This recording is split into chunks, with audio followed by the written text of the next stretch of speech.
गज्जल प्रवाह पावितस्थले गलेवलं व्यलम्बिताम्बुजङ्गतुङ्गमालिका ढमढ्ढमढ्ढमढ्ढमन्निनादमढ्ढमर्वयं चकार चण्डताण्डवं तनोतु नः शिवः शिवम्।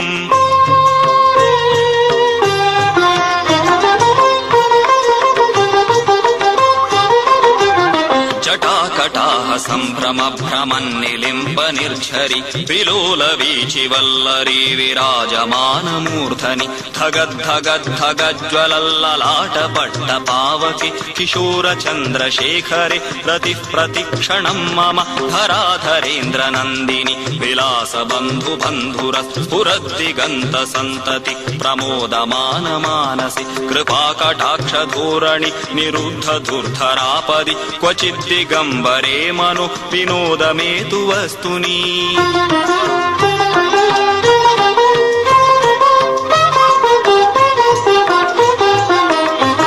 जटाभुजङ्ग पिङ्गळ स्फुरत्फणामणिप्रभ कदम्ब कुङ्कुमद्रव प्रलिप्त दिग्वधूमुखे मदान्द सिन्धुरस्फुरत्वगुत्तरीय मेदुरे मनो विनोदमद्भुतं बिभर्तु भूतभर्तरि सहस्रलोचन प्रभृत्य शेषलेख शेखर प्रसूनधूलिधोरणि विधूसराङ्घ्रिपीठभु भुजङ्गराजमालय निबद्ध जाटजूटक श्रियै चिराय जायतां चकोरबन्धुशेखरः।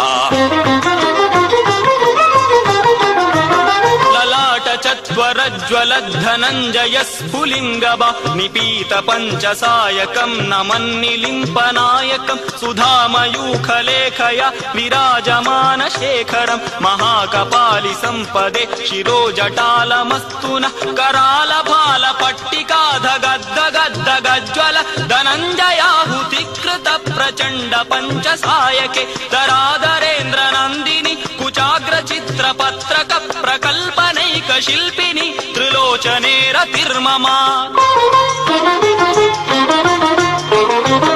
नवीन मेघमण्डली निरुद्ध दुर्धर स्फुरत् कुहूनि शीथिनीतमः प्रबन्धबद्ध कन्दर निलिम्प निर्जरीधरस्तनोति कृत्ति सिन्दूर कलानिधान बन्धुर श्रियं जगद्धुरन्दर प्रफुल्ल नील पङ्कज प्रपञ्च कालिमप्रभ विलम्बि कण्ठ कन्दलीरुचि प्रबद्ध कन्दरं स्मरच्छिदं पुरच्छिदं भवच्छिदं मखच्छिदं गजच्छिदान्धकच्छिदं तमन्तकच्छिदं भजे।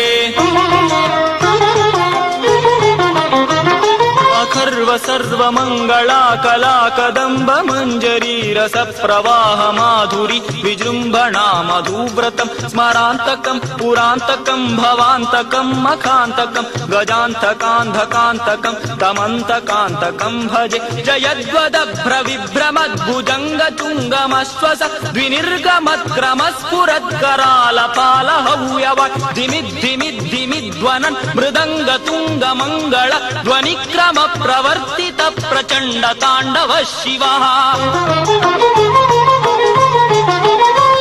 दृशद्विचित्रतल्पयोर्भुजङ्गमौक्तिकस्रजो गरिष्ठरत्नलोष्टयो सुहृद्विपक्षपक्षयो तृणारविन्दुचक्षुषो प्रजामही महेन्द्रयो समप्रवृत्तिकः कदा सदाशिवं भजाम्यहं कदा निलिम्प निर्जरि निकुञ्जकोटरे वसन् विमुक्तदुर्मतिः सदा शिरस्थमञ्जलिं वहन् विलोललोललोचनो ललामभाललग्नकः शिवेति मन्त्रमुच्चरन् कदा सुखी भवाम्यहम्।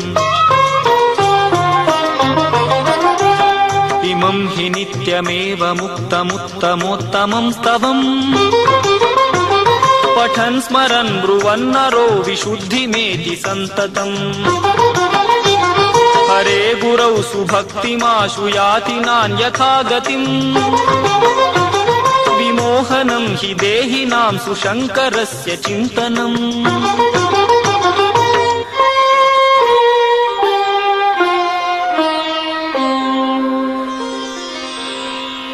पूजावसान समये दशवक्त्रगीतम्